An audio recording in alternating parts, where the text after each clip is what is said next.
Josh brought his mother out in a wheelchair onto the stairwell. "I'll be quick, Mom. Just need to grab my jacket and we'll go," Josh said. Helen nodded and smiled, saying, "Don't rush. The weather is beautiful and the evening is just beginning. We'll have time for a walk." She wanted to say more, but at that moment Sarah, the nosy neighbor who knew everything that happened in the apartment building, appeared from the neighboring apartment. It was impossible to hide from her curious eyes, and all the neighbors had resigned themselves to this. Helen also knew that it was almost impossible to escape from the ubiquitous Sarah and prepared herself for questioning. "Well, Helen, are you going for a walk or to the hospital?" asked Sarah. "What hospital at this hour?" Helen shrugged. "It's already evening. Josh just got back from work and suggested we'd take a walk." Well, nodded Sarah. "Your son is really something. Sure, everyone should have a son like him. He didn't abandon you. He takes care of you and earns good money. And my good-for-nothing son only learned how to hang out with his buddies. And you know that this won't lead to anything good. I've told him so many times, used you as an example, but he doesn't care. And if something happened to me, he wouldn't lift a finger. I feel like the nursing home is going to be my home in my old age." "Stop it, please," Helen tried to calm her neighbor. "Well, East Tations, everything will be fine for you." "Okay, sorry for complaining," Sarah said, and then perked up. "When is your Josh getting married? What are you stories? Why do you keep him tied to your wheelchair all the time? He's a good guy, and you've tied him to your wheelchair. It's not good, Helen. He needs to start his own family and have children." At that moment, Josh emerged onto the stairwell with a warm blanket in his hands. He had heard the neighbor's last words and frowned. "Ah, Sarah, good evening. Let us figure out how we live our lives." He sat down in front of his mother and carefully wrapped her feet. Then he smiled and said, "So, are we going?" "We're off." Helen laughed, no longer paying attention to the neighbor. Sarah, snorting contemptuously and muttering something under her breath, disappeared behind her own door. Helen silently gazed at the yellowing maples in the alley for a while, then turned to her son and said, "Josh, but our neighbor is right. You have no personal life because of me. You don't go anywhere or meet any girls. It's time for you to get married." Josh smiled at his mother and said, "Mom, maybe it's just not my time yet. I don't want to get married just to have a wife. I want to love and be loved truly, in sorrow and in joy." Helen didn't respond and just sighed softly. But such once upon a time, she had dreamed of this herself, and after meeting the handsome Harris, she had fallen madly in love with him. He knew how to court her beautifully, was the soul of any company, loved to make people laugh, and did so infectiously that everyone around him started to smile. "Why do you need this chatterbox?" Helen's mother worried when her daughter told her about the upcoming wedding. "He's like an empty box, pretty on the outside, but there's nothing inside." "Mom," Helen protested, "how can you say that? Harris isn't like that. He's cheerful and kind, and he loves me very much, and we will definitely get married." "Yes, please get married. Who's stopping you?" Her mother shrugged. "But just don't regret it later. Life is long and complicated. Candy and flowers are only temporary things, and often love disappears with them, if it wasn't real, of course." "Mom, why do you say that?" Helen asked. "Because I've lived enough, and I know this life from different sides. And I see people under a microscope.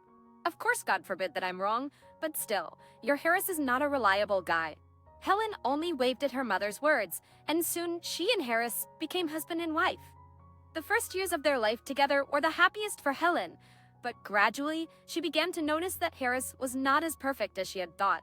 Helen was particularly unhappy with her husband's frequent meetings with his friends on various occasions.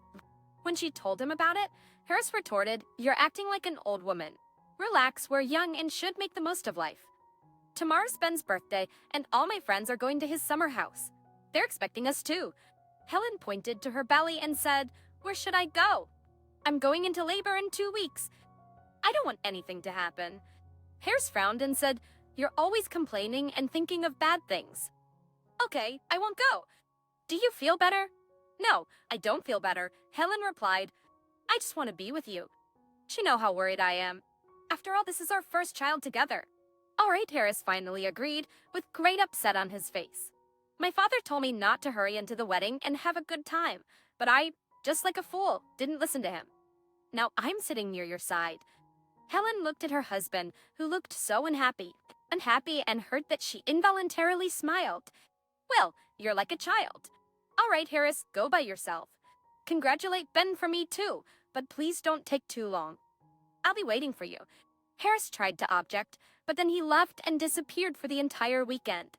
He didn't even know that his wife had gone into labor and had been rushed to the hospital. Next to Helen was her mother. She did not say a word about her good-for-nothing son-in-law to her daughter. But Helen could see everything with her own eyes. Mom, he'll come, you'll see. And everything's going to be okay. He didn't know Josh would be born in such a hurry. It was still 2 weeks away. And don't look at me like that. Harris and I are really doing great. Harris didn't show up until the day he was discharged. Helen immediately noticed the dark circles under his eyes, and he had a guilty look. I'm sorry. My men and I found out that I became a father and I couldn't stop to celebrate. Well, you understand. It's such an amazing occasion. Helen wanted to yell at her husband, but she held back and remained silent. After all, Harris's face was filled with such happiness when he held their son in his arms that she immediately forgave him for everything. She loved him sincerely and didn't yet know how many times she would have to forgive him in the future. Her mother only shook her head and said, "No, you can't change my mind. I see what a bad husband you have, and he'll throw something else at you, as you'll see. But your son will be a good boy. Take care of him. You have a wonderful son." Josh was 17 when Helen's mother's prophecy came true. She herself did not live to see the tragedy that happened to her daughter a few years later and could not learn about what happened. But Helen always remembered that dark day. However, it began quite ordinarily. Harris offered Helen to drive with him to his friend's cottage in the village. We'll spend the weekend there. We'll have a barbecue, go to the sauna. Everything's will be takening. Harris, let's stay home. I don't feel very well. I don't want to go anywhere. There you go again, exclaimed Harris. Helen, aren't you tired of complaining all the time? Do I rest that often? Or have I become an alcoholic, as your mother predicted? No, I have a good job. I earn good money and I support my family well. Do you need something? Helen shook her head. So why can't I hang out with friends a couple of times a month and relax? Harris raised his voice. Helen didn't want to argue with her husband, so she hurried to calm him down. After all, Harris didn't drink often. Maybe she was just overreacting and nagging him in vain. All right, let's go, she said to her husband. Only please don't drink too much. Tomorrow, Josh returns from the competition, and we need to meet him on the train. We'll meet him, don't worry, Harris grumbled and promised, and I won't drink. Well, maybe only a couple of cocktails. But once he was in the company of his friends, he completely forgot about his promise, and late in the evening, he headed for the car. Are you crazy? Helen asked, worried. You've been drinking this afternoon and you're still drunk. Let's sleep here and tomorrow morning we'll go straight to the station. I'm normal. I'm sober now. I can feel it. So let's go home. Harris tried to convince her. His friends supported him and laughed at the woman's fears. Helen was angry, swore and refused to go. However, when Harris shouted at her in front of everyone, she cried and sat next to him. Nevertheless, her premonitions did not deceive her. While driving from the village, where they were staying in the city, Harris drove normally, but he got disoriented in a large stream of cars and missed his exit on the first lap. Attempting to regroup, he cut someone else's car, confused the gas with the brake in fright, and crashed into a pole at tremendous speed. The impact was on the right side, where Helen was sitting. Shocked by what had happened, Harris got out of the car and began to inspect the damage, forgetting about his wife in the cabin. She lost consciousness from the painful shock because her legs were clamped in a vise of mangled iron. Witnesses called an ambulance, but in rush hour, the car had difficulty reaching the site. Time was hopelessly running out. When the rescuers cut the woman out of the car, they tried to get her to the hospital as quickly as possible. The surgeon did almost the impossible. He saved Helen's life, but could not save her legs. She remained an invalid for the rest of her life. Harris cursed himself for what happened and begged his wife to forgive him. He promised to quit drinking forever and swore that he would never leave her. However, 1 year passed and he packed his things and left his wife and son, declaring that he could not live like that anymore. How could you? Helen asked him with a disappointed look. Can you understand it yourself? Harris spoiled. I constantly feel guilty in front of you. It's because of me that everything happened. How should I behave? I'm tired, okay? And in general, I'm sorry, but I found someone else. I love her, and I only want to be with her. I hate you, Josh shouted, attacking his father with his fists. Go away and never come back. We'll live without you. Be understand? Harris grinned, pushed his son away, and slammed the door behind him, cutting off everything that connected him with his family. Helen's heart always ached when she heard her son crying at night. But during the day, he never once showed her his weakness, and she let him get over his resentment toward his father. Time passed, and Josh became an adult, but he never left his mother. He took care of her, paid for her treatment, and made sure that she did not need anything. After work, he hurried home, forgetting that it was time for him to organize his personal life. This upset Helen, who was sure that it was because of her that he did not have relationships with girls. She tried to talk to her son, but he always answered her with a smile. What are you saying, Mom? What does this have to do with you? I just haven't met the one I could love yet. And then one day, a miracle happened. Once in the pharmacy, Harris did not have enough money to pay for his medicine. The pretty young cashier smiled at him and said, I'll pay extra for you. Don't worry, you'll be able to bring it back. Thank you. I will definitely pay back the debt, promised Josh, and the next day he came to her with flowers. The girl's name was Faith. She willingly accepted Josh's courtship, gladly got acquainted with Helen, and sometimes came to visit them. Helen saw that they were in love with each other and was just happy for them. She liked Faith very much. It was immediately obvious that she was not spoiled, worked hard, was caring, and was very attentive to others. Son, are you and Faith serious? Asked Helen when they walked along the alley near their home park. She's a good girl, but you never told me about your plans. Josh adjusted the plate on his mother's lap and smiled. But tomorrow I'll meet her parents. Faith has no father. He died when she was very young. Her mom lived alone for a long time. Then she met a man. They've been living together ever since. So Faith was raised by her stepfather, Helen asked. It turns out so, said Josh. But she speaks very well of him. She says he's kind and caring. Well, that's good, Helen said. They will like you very much. I know. The next evening, Josh went to Faith's house. When she opened the door, he handed her a bouquet of flowers and another one prepared for her mother. But suddenly, the flowers fell out of his hands. Harris, Faith's stepfather, came out from the kitchen to meet the guest, and now he was looking at his son confusedly. Faith, not understanding anything, froze on the spot. Josh, what's going on? She asked. Come on in, I'll introduce you.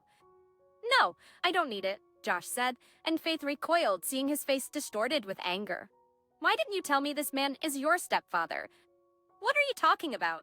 Faith said in confusion. How dare you? You've no right to be so rude and use such words, she continued. He's the right to do that, Faith, Harris answered quietly.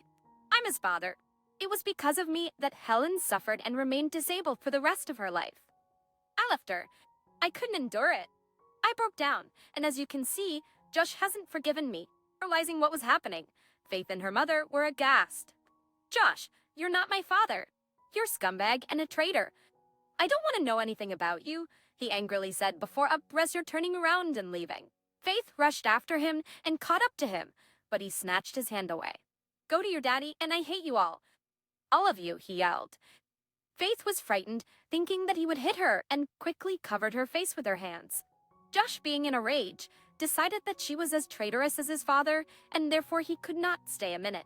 Faith flinched when she heard the entrance door slam and realized Josh had left. She sank straight down on the dirty steps and burst into tears. Life had lost all meaning to her. At that time, Harris quietly came and sat down next to her, hugged her and pressed her against his shoulder. Don't cry, please. Just don't cry. Everything will get better. Everything will definitely get better. He comforted her. You don't understand, the girl sobbed. Josh and I will have a child. I didn't have time to tell him about it. I wanted to today, and now here it is. Tell me, what should I do? Am I guilty of something? It's not your fault, Harris said. And Josh will realize it one day. I'll go to him and talk to him. Do you want me to? Faith nodded, but nothing came out of it. Josh did not talk to his father and did not allow him to say a word. Helen hurried to the angry voice of her son and burned her ex-husband with a cold look. Leave, please. Helen, just go away. Harris wanted to explain why he came, but Josh had already slammed the door in his face. Several years went by, and Helen saw with pain in her heart how her son's life was going downhill. After breaking up with Faith, he started drinking and ignored his mother's tears and pleas. Helen has only now realized what it means to be truly unhappy. Her beloved son was falling into the abyss before her eyes and did not hear her words at all. One day when Josh came home drunk again, Helen could not stand it. Her hands trembled as she emptied some medicine onto her palm. "What are you doing?" Josh asked, entering the room with a cloudy look. "I don't want to live, Josh." Helen burst into tears. "I don't want to see you die. Let's look at what you've become. Why did you bring yourself to this? What do you want to prove to whom elixirs?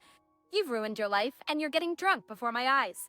"I told Siley Bactual, I don't want to see this anymore and live like this," she said hysterically, and Josh could hardly Mom, stop it. I'll pull myself together. Everything will be all right, do you hear? I'll get a job again and find a wife, and you will not regret that I am your son." Josh kept his word. He became a firefighter. However, he never got married. He fell in love with Marceline, a dispatcher at the fire station.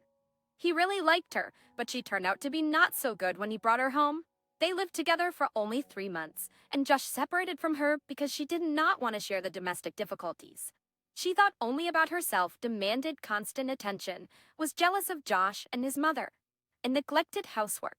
"I'll leave," shouted Marceline, "but you'll regret it and one day crawl back to me.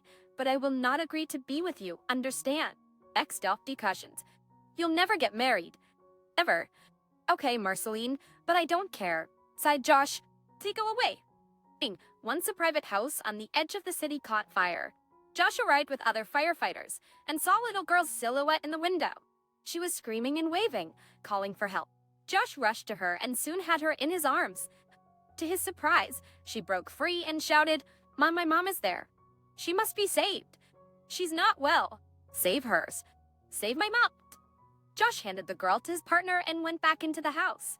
He quickly searched all the rooms but did not find the girl's mother. Thick smoke covered his eyes and fire engulfed all the rooms. The roof could collapse at any moment. Josh thought the girl was mistaken and there was no one there, but then he finally saw a female figure lying aside. Gasping and trying not to delay a second, Josh picked her up and moved toward the exit. Right behind him, the roof began to collapse, and he made a final leap and fell into the arms of his comrades with the woman. "Josh, you scared us," they said. "We thought you would stay there." At this moment, the woman was taken by doctors and her daughter was crying nearby. "Ami ma for you." Josh approached her to comfort her, but then looked at her mother and was stunned. It was Faith.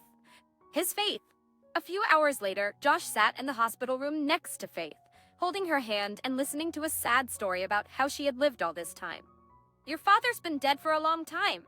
He outlived your quarrel by only 2 years. My mother left after him. I'm all alone with my daughter. You got married?" Josh asked. "What makes you think that?" Faith replied. "Because you have a daughter. She's our daughter. Her name is Hope. When you left me, I was pregnant." Josh fell on his knees in front of Faith's bed, begging for forgiveness for all the stupid things he had done. Soon Faith was discharged, and she and Hope came to Josh's house. Helen laughed and cried with joy. She realized that happiness had returned with Faith and hope in their home and would never leave its walls.